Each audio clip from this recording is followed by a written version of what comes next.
Yes, hello everyone, welcome to Speed News, a new show where we have every single Sunday now where we deliver you the news in the quickest, concise fashion so you can go ahead with the rest of your day or you can go ahead and watch the game or whatever it is you like to do on Sundays. Sunday morning jog potentially, who knows. Think of it as the TikTok of football news, right? And we're going to deliver you topic by topic like that. So the ones we've got on today's show: Ten Hag's future under consideration, saying he will walk if he doesn't get the correct backing from Ineos. Jason Wilcox has officially been announced a couple of days ago, but he will also be in attendance at the final, semi-final. We're not in the final just yet. We've got Woodward and the Glazers who are in London as well around the final. I'm not sure what's going on there. And Man City await us in the final as well, in the actual final rather than the semi-final, because they beat Chelsea yesterday. So make sure you get your thoughts in about that. Make sure you leave a like on the video for us if you can. And let's just dive straight into it. Speed News, new concept, so make sure you get with it. Let me know what you think. Right, sources close to Erik Ten Hag believe he will walk out at the end of the season if he does not get assurances from Sir Jim Ratcliffe and Ineos about their commitment to him. Now, this is coming from Mullock Mirror. Who has, when it comes to Erik Ten Hag, very good source. Very, very good source. From what I've seen, from what I know, it's pretty credible around the manager. I don't know what it is. I don't know if he has a certain tie, if he knows his uncle, his dad, or I have no idea. But I know it's a good source, first and foremost. So that is interesting. Does he mean if Ineos don't commit in terms of transfers, not getting the right backing in the transfer market, or I don't know, it could mean a whole load of stuff. But obviously, he's like, look, there needs to be meeting halfway here. Again, when you go back to the recruitment side of things, not sure what's going to happen, not sure if he'll have a veto on certain things, if Ineos want full control of that. You also have the most important game today, which is a semi-final. If he loses that, should he go? Now, I'll put a poll up on YouTube. I'll give it a couple of minutes to let it kind of kick in. But what do we think? It's inevitable, isn't it? If he loses the semi-final today against Coventry, he's got to go, Anna. He has to go. There is no if, buts, coconuts, none of that kind of stuff. He's got to go.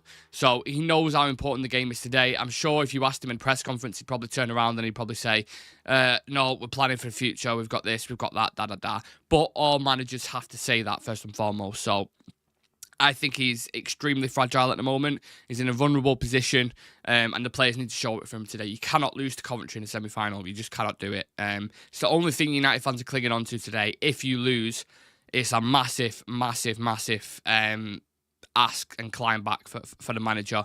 Are the injuries a valid excuse? Absolutely. You look at the situation today with no Cambualo, no Lindelof, no Evans, no Lissandro, no Varane. So we've got five centre-backs injured, I think. So Harry Maguire is the only one who's currently available at the minute. And even he's injured slightly, I think, as well. So we're going to have to play Casemiro at centre-back or McTominay. There's another question for you. Who would you play at centre-back, Casemiro or McTominay?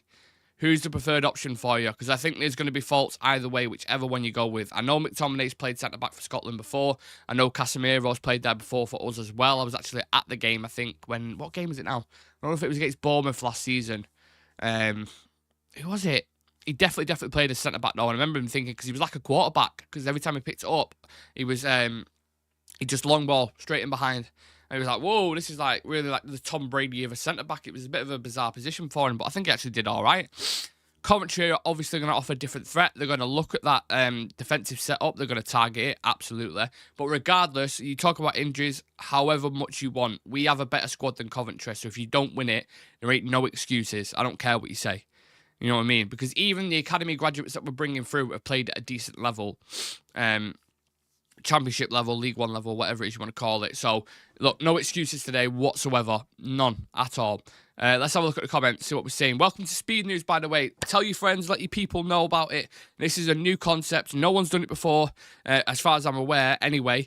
This new concept, Speed News, every single Sunday. We deliver it fast, quick, concise, get straight to the point, and people can get on with the rest of the day. It's like the TikTok of football. So, yeah, smash a like on the video if you like it so far. Glazers in London, yep, guess who will be attending the game? I'm going to get onto that in a moment, Jarley. George says, didn't we get our medical staff overhauled in December and it seems to be worse? We brought in Gary O'Descroll from Arsenal. who is the head of medical operations or whatever it was. I personally believe he's going around the dressing room with a lump hammer just twatting the shit out of people's knees. But again, conspiracy road. Munsey Talk says, let's go. Let's get to the final and smash City. I hope so. No ifs, buts and coconuts. Dan Errington, if United were to sack Erik Ten Hag or he was to walk away, who is the favourite for the job? I'd say Potter or De Zerbi, to be honest. As it stands right now, maybe Southgate you can even throw in there as well. Hey up Charlie says Jarvis Cocker. Big up Jarvis Cocker.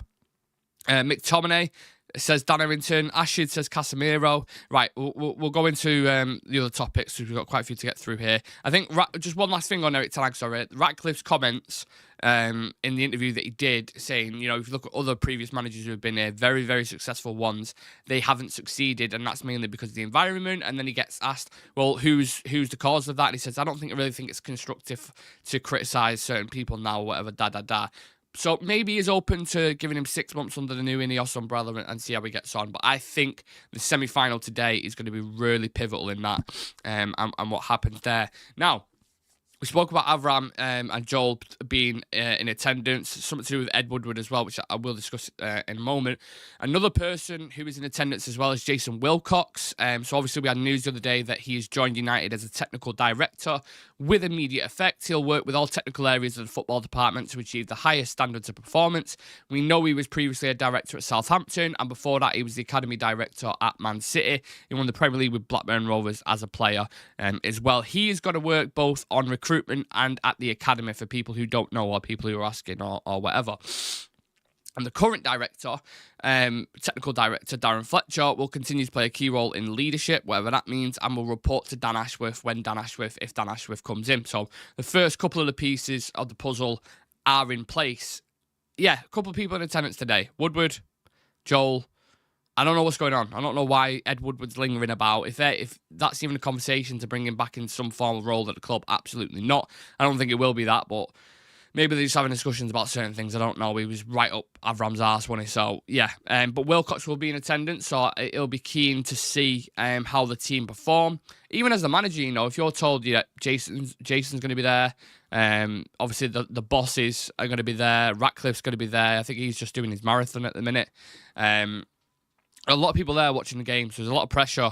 But if you look at the prospects in yesterday's game, Chelsea and City, a lot of them Jason Wilcox worked with. So Oscar Bob, Phil Foden, Cole Palmer, Rico Lewis. I don't think he played. I don't even know if he was on the bench or not. But he was the guy in nurturing these players and getting to them at the level that they are.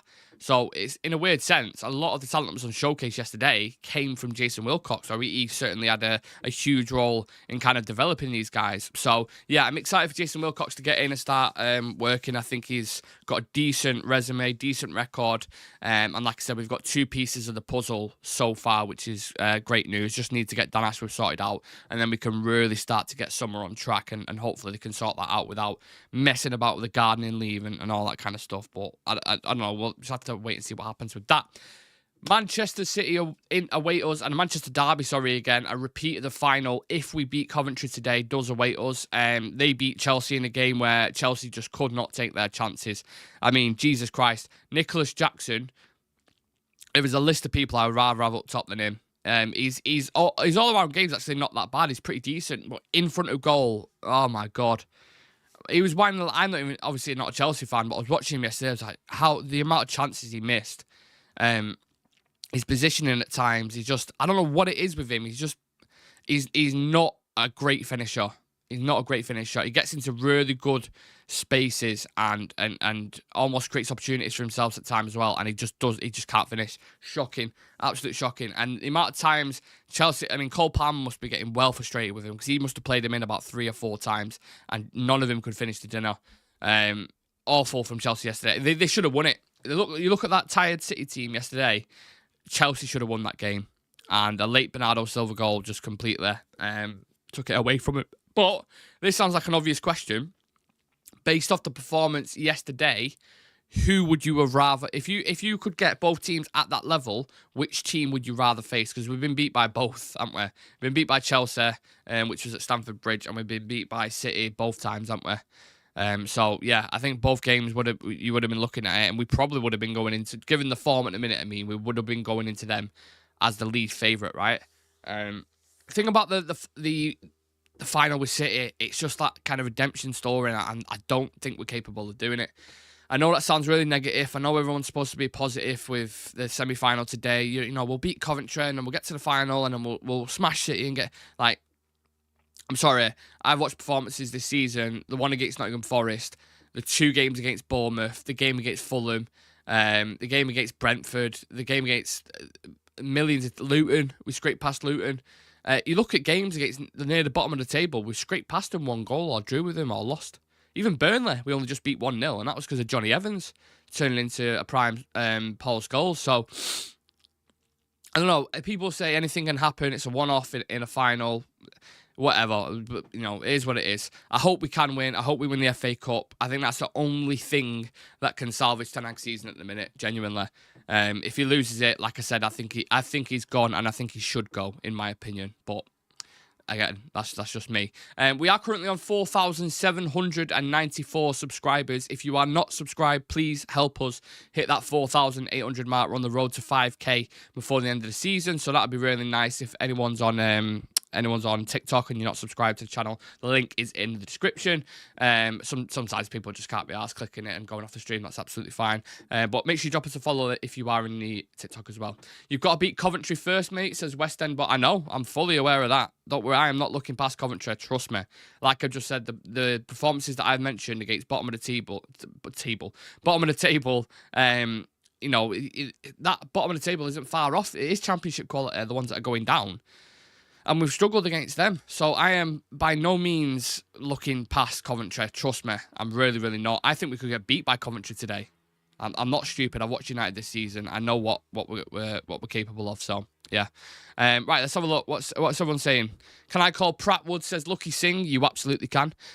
Charlie Malman says we hate Woodward, but he has said he is a United fan, but it's hard to believe that after what he's done with the club and how he got the Glazers to end up at the club. Ed Woodward was one of the worst things to happen to Man United, period. I'll leave it at that. Jarvis says, on the Ten Hag comment on adding economic value, could it be that he's forced to play certain players who are getting sold in the summer to keep up their value? That is a very good point, Jarvis. A very, very good point. Yeah. I don't know. It's weird, isn't it? Maybe Casemiro, for example, if you want to get a certain fee for him, if he would have had dropped him for, let's say, the last 6 months of this season, even though there's no one else really who could have played there and done a job there, you know, will you be getting the same fee? But equally, that can work against you, because if you play him and he plays himself into the ground, which he has done, and he looks leggy, and you see his flaws that are he's completely dropping off at the moment, and that equally will drag his price down if, you know, scouts or other teams are watching him, you know what I'm saying? So it can work against you in the same sense. Nardi Sola says, we're not going to win the final. Once you accept that, it's easy to understand the bald man will walk soon after. Fair enough. It could be a proper redemption story to beat City in the final. I do not see us losing tonight. I hope you're right. Ashid says 115 charges aren't good enough as people make them out to be. Should be 116 with a state of that Bernardo Silva penalty against Real Madrid, but I digress. How can he get sacked? Erik Ten Hag doesn't even have players. I take that. I take your point. But let's go back to the start of the season, yeah, for example, right? When we played Brighton, when they played us off the park, I believe at Old Trafford, was it? When they beat us 3-1, their whole team was worth 40 million quid. And they played us off the park tactically. You know, you can talk about missing players, whatever it is you want. The amount of money we spent on our team is probably worth about 500, 600 million quid, right? Something like that. You look at Antony, 85, Højlund, 65. Rashford would be worth a decent amount if we had bought him. Bruno was 50, 60 million quid. Casemiro was 60 million quid. Dalla was 20 million quid. If Lissandro was playing 60 million, do you know what I'm saying? So the team's worth probably about 400, 500 million quid, and Brighton played us off the park. So I get the argument about injuries and how it affects your the way you perform on the pitch and the way you want to play a certain style, especially when players like Lissandro and Shaw are missing and these kind of guys. But you should still be beating teams like Bournemouth, like fucking Luton, who we did beat, sorry. But, like, you get what I'm saying? Like, we still had the quality to beat them. So I was using that excuse all season, saying we've had injuries, we've had this, we've had that. Newcastle have had injuries. You know, other teams around us have had injuries. When Newcastle knocked us out of the Carabao Cup, they beat us with their, was it third string team or something? And tactically, you could see what they was doing. So that excuse only goes a certain way for me. For me personally, you know, I've seen enough this season, and the chaotic nature in which we are playing is not sustainable for 90 minutes, let alone for a full season.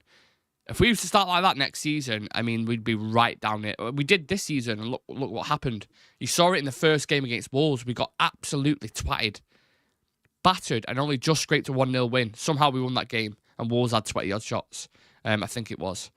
You know, it's been a reoccurring theme all season, and I'm just not sure it's sustainable. I'm not sure if we can really build on that. But I'm sure there are other political reasons going on behind closed doors why, you know, why certain players are being played and why certain people are unhappy, which you saw a lot of stuff with the social media, you know, the youngsters getting at it, you know, on game time and being dropped and all this kind of stuff. So, yeah, there's a lot of things going on behind closed doors, which probably a lot of people don't know about. But regardless, whatever narrative you want to paint with this story, Erik Ten Hag has to win tonight. Has to win today, sorry. End of story. Has to win. So let's see how he gets on with that. We are going to be live for pre-match and post-match, people. So please do join us. Kickoff, I believe, is around 3:15, is it? 3:30, potentially. So we'll be live at 2:30 on the YouTube channel. We won't be live on TikTok, so make sure you come and join us on YouTube, discussing the game, discussing the team lineups, you know, just all the tactical stuff going into it. Who can really stand up for us individually, who have Coventry got, who could possibly hurt us. Yeah, so 2:30 will be live on YouTube. Turn on that notification bell so you don't miss a thing. We are 6 subscribers of 4,800, so if you are on TikTok as well, please come and join us. Click the link in the description. Lucky Singh says, you know everything, you have to get it done United. Jarvis says, the valuation is a Glazer's spreadsheet. We've learned Glazeronomics through the years. The real valuation is what we get for the players when sold, and we know the disconnect between bought and sold. Yeah, I think, you know, if you look at a lot of the players we bought recently, you'd be lucky to get 50% of them for them. You know, you look at Maguire, 80 million quid. Would you get 40 million for him now? At a push, maybe. I mean, West Ham was offering around 30, weren't they? So at a push, maybe. Anthony bought for 85 million quid. Are you getting 40 odd for him now? I doubt it. I doubt you'd probably get that for him. So yeah, players come to us and the valuation just completely drops, done it. So yeah, thank you for sharing the live. Thank you for all the follows, people. Remember, this is Speed News, so I'm going to get going. It's a 20-minute show where we deliver you all the latest news surrounding Manchester United. It's a new concept, and we're doing it every single Sunday. We've got the pre-match build-up today. We've got the post-match analysis, and then we've got pros and cons, which I'm filming tonight after the game, win, lose, draw, whatever it is. I'll be filming that, and that'll be dropping tomorrow, Monday afternoonish, about 12 to 1 o'clock. So everyone get their score predictions in. Let me know your thoughts on the games, your thought on Jason Wilcox being in attendance with Avram and Joel and all these kind of guys. And should Erik Ten Hag be sacked if he loses today? Leave them comments in there for us, and I'll see you guys shortly. What we on now? We're on 11:20. Call it 12:30, 1:30, 1:30, 2:30. 3 hours time. I'll see you on the channel, yeah? Come on, United. Let's smash them. Let's get to the final and let's beat them blue cunts, shall we? Thank you very much for the become a member on the team, all that kind of stuff. Appreciate you, Jonathan. Legend. I'll speak to you soon. Join us on YouTube, yeah? Peace.